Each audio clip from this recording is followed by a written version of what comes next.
Everyone, welcome to my channel. दोस्तों, आज की ये वीडियो बहुत ज़्यादा इंपॉर्टेंट होने वाली है हमारे बीए प्रोग्राम 5th सेमेस्टर वाले स्टूडेंट्स के लिए। गाइज, आज की इस वीडियो के अंदर मैं आप लोगों के लिए लेकर आ गई हूँ आपके subject your laws your rights का एक इम्पॉर्टेंट क्वेश्चन का आंसर। एंड दोस्तों, इसके बाद भी बैक टू बैक वीडियोज़ आप लोगों के लिए आने वाली हैं, तो आप लोग सारी वीडियोज़ को देखिएगा। सारी वीडियोज़ आप लोगों के लिए बहुत ज़्यादा इंपॉर्टेंट है। दोस्तों, आज की इस वीडियो के अंदर हम लोग डिस्कस करने वाले हैं हमारे क्वेश्चन नंबर फर्स्ट के बारे में। क्वेश्चन नंबर फर्स्ट के अंदर हमसे पूछा जा रहा है, विधि के शासन और भारत की आपराधिक न्याय व्यवस्था के साथ इसके संबंध की चर्चा कीजिए। दोस्तों, हम लोग डिस्कस करने वाले हैं हमारे क्वेश्चन नंबर 1 के बारे में। एंड क्वेश्चन नंबर 1 से रिलेटेड सारे पॉइंट मैं आप लोगों के साथ डिस्कस करने वाली हूँ। एंड दोस्तों, इस क्वेश्चन के कल आप लोगों के एग्जाम में आने के बहुत ज़्यादा चांसेस हैं, तो आप लोग इस क्वेश्चन को ज़रूर अच्छे से प्रिपेयर कर लीजिएगा। अभी आप लोगों के पास पूरी रात बची हुई है, तो आप लोगों को बिल्कुल भी टेंशन लेने की ज़रूरत नहीं है। तो चलिए दोस्तों, सारे पॉइंट्स को फटाफट से डिस्कस करना शुरू करते हैं। दोस्तों, हमारा सबसे पहला पॉइंट है परिचय। तो परिचय आपको कुछ इस तरीके से देना है कि हमारे लोकतंत्र का आधार कानून का शासन है, और इसका मतलब है कि हमारे पास एक स्वतंत्र न्यायपालिका होनी चाहिए। न्यायाधीश जो चल रही राजनीतिक हवाओं से स्वतंत्र निर्णय ले सके। कैरोलिना कैनेडी कानून के शासन की अवधारणा को समझाने के लिए ये समझना होगा कि राज्य शासक या लोगों के मनोनीत प्रतिनिधियों द्वारा नहीं, बल्कि कानून द्वारा शासित होता है। कानून का शासन शब्द भारतीय संविधान में कहीं भी परिभाषित नहीं है, लेकिन इस शब्द का प्रयोग अक्सर भारतीय न्यायपालिका द्वारा अपने निर्णयों में किया जाता है। सर्वोच्च न्यायालय द्वारा कानून के शासन को संविधान की मूलभूत विशेषताओं में से एक घोषित किया गया है, इसलिए इसे संवैधानिक संशोधन द्वारा भी संशोधित नहीं किया जा सकता है। कानून के शासन को सुशासन के अभिन्न अंग के रूप में देखा जाता है। आपराधिक न्याय प्रणाली उन एजेंसियों की संरचना, कार्य और निर्णय या प्रक्रियाओं को संदर्भित करती है जो अपराध की रोकथाम, जांच, अभियोजन, सजा, सुधार से संबंधित है। आपराधिक न्याय प्रणाली एजेंसियों का एक ढीला परिसंघ है जो विभिन्न कार्य करती हैं और स्वतंत्र रूप से वित्तीय पोषित, प्रबंधित और संचालित होती है। हालांकि अपनी स्वतंत्रता के बावजूद आपराधिक न्याय प्रणाली की ये एजेंसियां आपस में जुड़ी हुई हैं, क्योंकि एक एजेंसी जो करती है वही अन्य सभी को प्रभावित करती है, इसलिए उन्हें सिस्टम कहा जाता है। दोस्तों, आप लोगों के क्वेश्चन के अंदर आपसे विधि के शासन के बारे में पूछा गया है। विधि का शासन कहने का मतलब दोस्तों कानून का शासन, तो इसलिए यहाँ पे आप लोगों को कानून के शासन से रिलेटेड ये जो वर्ड है ये कई बार मिलेगा, तो आप लोगों को कंफ्यूज नहीं होना है। विधि मतलब यानी कि लॉ ही होता है, जो कि आपके क्वेश्चन पेपर के अंदर इंग्लिश में लॉ ही लिखा हुआ है। तो कानून का शासन का मतलब क्या होता है और ये किस तरीके से हमारे जो सिस्टम है जिसके अंदर आपराधिक न्याय प्रणाली है उससे किस तरीके से कनेक्टेड है, इस पूरे इंट्रोडक्शन में मैंने आपको वही बताने की कोशिश की है। दोस्तों, इस तरीके से आप लोगों को इस क्वेश्चन के आंसर में परिचय देना है। ज़्यादा मुश्किल नहीं होगा आप लोगों को, बिल्कुल सिंपल लैंग्वेज के अंदर मैंने यहाँ पे चीज़ों को मेंशन किया है। चलिए दोस्तों, अब हम लोग फटाफट से हमारे नेक्स्ट पॉइंट की तरफ चलते हैं। दोस्तों, हमारा नेक्स्ट पॉइंट है कानून के शासन का अर्थ, यानी कि विधि के शासन का अर्थ। केवल कानून के शासन के अर्थ को समझने के लिए इसका मतलब यह है कि कोई भी व्यक्ति कानून से ऊपर नहीं है, और यह भी कि प्रत्येक व्यक्ति अपनी स्थिति और रैंक के बावजूद सामान्य अदालत के अधिकार क्षेत्र के अधीन है। कानून का शासन शब्द की उत्पत्ति इंग्लैंड से हुई है। भारत ने इस अवधारणा को लिया है। कानून के शासन की अवधारणा के लिए आगे ये आवश्यक है कि किसी भी व्यक्ति के साथ कठोर या मनमाना व्यवहार ना किया जाए। कानून के शासन में कानून शब्द का अर्थ है कि चाहे वह आदमी हो या समाज, उसे किसी व्यक्ति या शासक द्वारा नहीं बल्कि कानून द्वारा शासित किया जाना चाहिए। दूसरे शब्दों में, भारतीय संविधान के अनुच्छेद 13 के अनुसार कानून के शासन का अर्थ है भूमि का कानून। ब्लैक लॉ डिक्शनरी के अनुसार कानून का शासन का अर्थ है दिन प्रतिदिन आवेदन के कानूनी सिद्धांत शासी निकायों या अधिकारियों द्वारा अनुमोदित और तार्किक प्रस्तावों के रूप में व्यक्त किया गया है। तो दोस्तों यहाँ पे मैंने आप लोगों को एक्सप्लेन किया है कानून का शासन यानी कि विधि के शासन का अर्थ क्या होता है। ये तीनों पॉइंट आप लोगों को ध्यान रखने काफ़ी ज़्यादा इम्पॉर्टेंट है। अब बात करते हैं दोस्तों हमारे नेक्स्ट पॉइंट की, जो कि है विधि के शासन और भारत की आपराधिक न्याय व्यवस्था के साथ इसके संबंध। तो दोस्तों विधि का शासन यानी कि कानून के शासन और भारत के आपराधिक न्याय व्यवस्था, इन दोनों में आपस में किस तरीके से संबंध है, अब इसके बारे में फटाफट से हम वन बाय वन करके डिस्कस करने वाले हैं।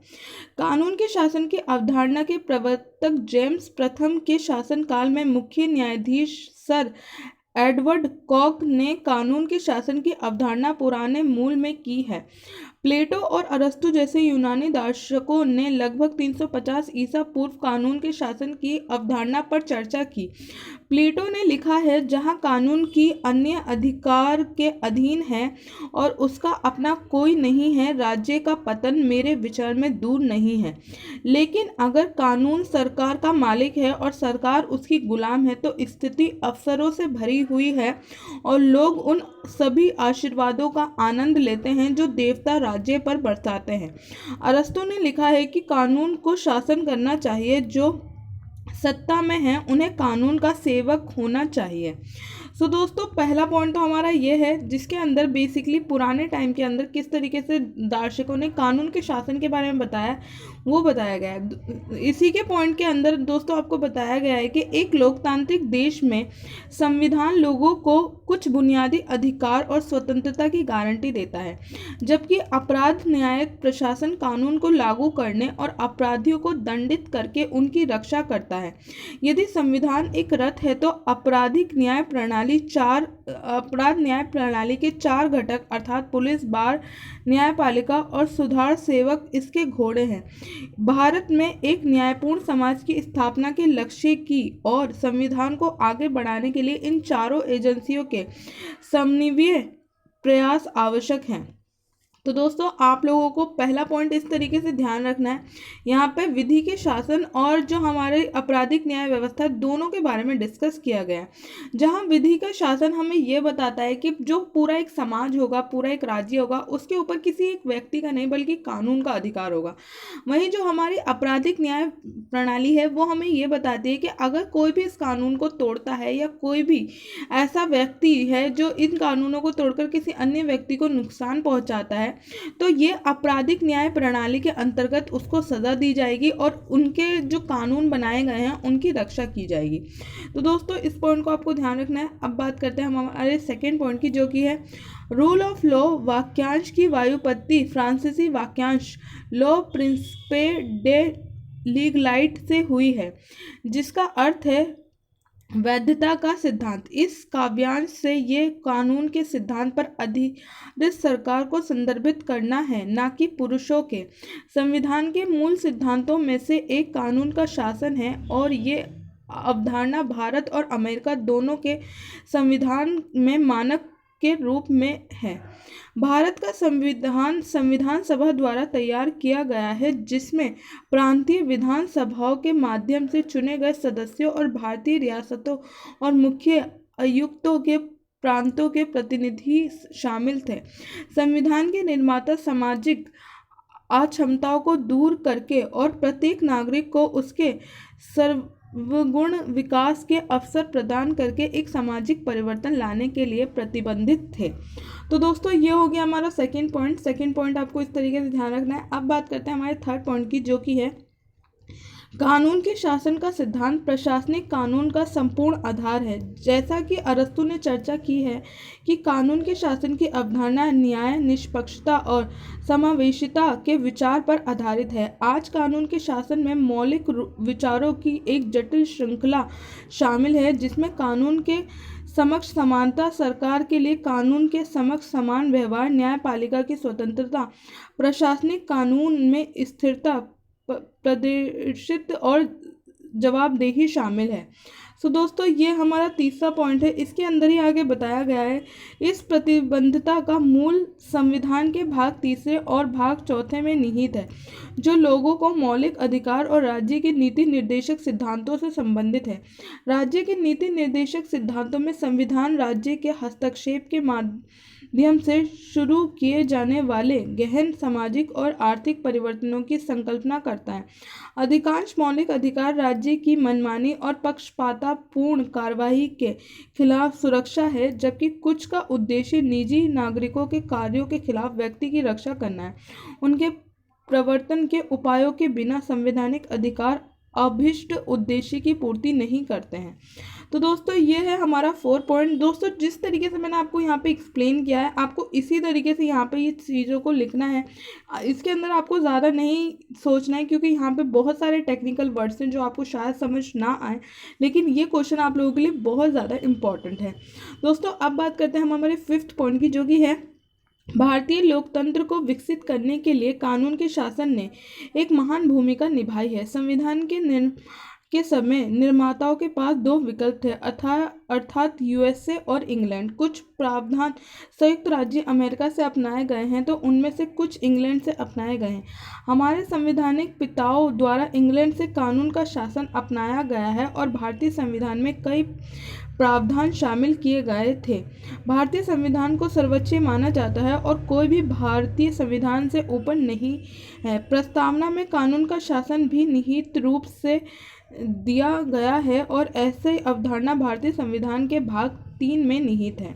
दोस्तों हमारा 6 पॉइंट है, ऐसे अधिकारों के उल्लंघन के मामले में भारतीय संविधान के अनुच्छेद 32 और 326 के तहत सर्वोच्च न्यायालय या उच्च न्यायालय के दरवाज़ा खटखटाया जा सकता है।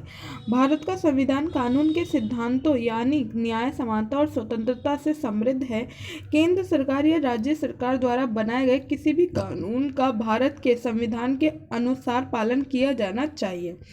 दोस्तों हमारा 7 पॉइंट है, यदि विधायिका द्वारा बनाए गए कानून संविधान के प्रावधानों का उल्लंघन करता है तो ऐसे कानून को शून्य घोषित कर दिया जाएगा। भारतीय संविधान के अनुच्छेद 32 के तहत सर्वोच्च न्यायालय के पास बंदी, प्रत्यक्षीकरण, परमादेश, निषेध तथा वारंटों और उत्प्रेषक की प्रकृति में रिट जारी करने की शक्ति है। न्यायिक समीक्षा की शक्ति भी सर्वोच्च न्यायालय को दी जाती है, ताकि किसी भी अल्टर वायरस कानून को रोका जा सके, ताकि कानून के शासन को संरक्षित किया जा सके।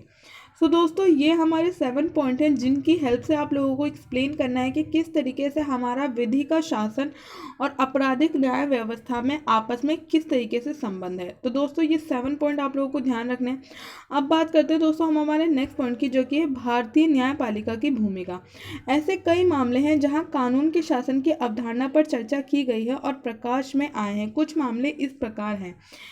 एडीएम जबलपुर बेनाम शिवकांत शकुंतला, इस मामले को बंदी प्रत्यक्षीकरण मामले के रूप में भी जाना जाता है। जब कानून के शासन की बात आती है तो ये सबसे महत्वपूर्ण मामलों में से एक है। माननीय न्यायालय के समक्ष जो प्रश्न उठाए गए वे ये था कि भारतीय संविधान के अनुच्छेद 21 के अलावा भारत में कानून का कोई शासन था। ये आपातकाल की उद्घोषणा के संदर्भ में था, जहां अनुच्छेद 14, 21 और 22 के प्रवर्तन को निलंबित कर दिया गया था। तो दोस्तों ये कुछ फेमस केसेस हैं जिनके थ्रू हमें जो विधि का शासन है यानी कानून का शासन है उसके बारे में देखने का मौका मिलता है। तो इन पॉइंट्स को भी दोस्तों आप लोगों को ध्यान रखना है। हमारा नेक्स्ट पॉइंट है सोमराज बेनाम हरियाणा राज्य। इस मामले में ये माना गया था कि मनमानी शक्ति की अनुपस्थिति में कानून के शासन की अवधारणा है, जिस पर संपूर्ण संवैधानिक भवन निर्भर है। दोस्तों हमारा तीसरा पॉइंट है भारतीय संघ बेनाम रघुबीर सिंह। इस मामले में अदालत ने ये माना कि लोगों के जीवन को नियंत्रित करने और राज्य के कार्यों को नियंत्रित करने वाली एक महत्वपूर्ण डिग्री उच्च न्यायालय के निर्णय से बहती है। तो दोस्तों ये हमारा तीसरा पॉइंट है। अब बात करते हैं हमारे चौथे पॉइंट की, जो कि है केशवानंद भारती बेनाम केरला राज्य। इस मामले में सुप्रीम कोर्ट ने कानून के शासन की अवधारणा को बुनियादी ढांचे के सिद्धांत के सबसे महत्वपूर्ण पहलू में से एक के रूप में प्रतिपादित किया है। दोस्तों हमारा 5वां पॉइंट है मेनका गांधी बेनाम भारतीय संघ। इस मामले में सुप्रीम कोर्ट ने घोषणा की कि अनुच्छेद 14 मनमानी के खिलाफ हमला करता है। तो दोस्तों ये कुछ 5 फेमस केसेस हैं जिनके एग्जाम्पल आप लोग अपने एग्जाम के अंदर लिख सकते हो। दोस्तों हमारा लास्ट पॉइंट है निष्कर्ष। निष्कर्ष आपको कुछ इस तरीके से देना है कि उपयुक्त चर्चा से ये निष्कर्ष निकल जा सकता है कि कानून की सर्वोच्चता उद्देश्य है, कानून का शासन लक्ष्य प्राप्त करने का सबसे अच्छा साधन है। कुछ प्रयास न्यायालय द्वारा भी किए जाते हैं जहाँ कानून का शासन लोगों को मानव अधिकारों से जुड़ा होता है। न्यायालय द्वारा रणनीतिक विकसित की जा रही है जिसके द्वारा सरकार को न केवल कानून को प्रस्तुत करने के लिए मजबूर किया जा सके बल्कि ऐसी स्थितियां भी पैदा की जा सकती हैं जहां लोगों द्वारा उचित और सार्थक तरीके से अपने अधिकारों का आनंद लेने के लिए क्षमता विकसित की जा सके। सो दोस्तों यहाँ पे हमारा ये पूरा क्वेश्चन फिनिश होता है। इस तरीके से आप लोगों को फर्स्ट क्वेश्चन का आंसर अपने एग्जाम के अंदर लिखना है अगर फर्स्ट क्वेश्चन आपके एग्जाम में आता है। सो दोस्तों आप लोगों को बिल्कुल भी टेंशन लेने की ज़रूरत नहीं है। मुझे पता है मैं थोड़ा सा लेट हो गई हूँ इन क्वेश्चन आंसर को लाने में, पर दोस्तों आप लोगों के लिए चीज़ें प्रिपेयर करने में कुछ टाइम लगता है। तो दोस्तों ये क्वेश्चन आप लोगों की बहुत ज़्यादा हेल्प करेगा कल के एग्ज़ाम के अंदर। तो आप लोग बिल्कुल फिक्र मत कीजिए, मैं अभी जस्ट आधे घंटे बाद एक और वीडियो आप लोगों के लिए लाने वाली हूँ, तो आप लोगों को बिल्कुल भी टेंशन लेने की ज़रूरत नहीं है। सो दोस्तों आज की इस वीडियो में बस इतना ही। आज की इस वीडियो को आपको ज़्यादा से ज़्यादा लाइक करना है, ज़्यादा से ज़्यादा शेयर करना है एंड चैनल को सब्सक्राइब करना बिल्कुल भी नहीं भूलना है अगर ये वीडियो आप लोगों के लिए हेल्पफुल होती है। सो दोस्तों मिलती हूँ आप सबसे नेक्स्ट वीडियो के अंदर, तब तक के लिए थैंक यू सो मच।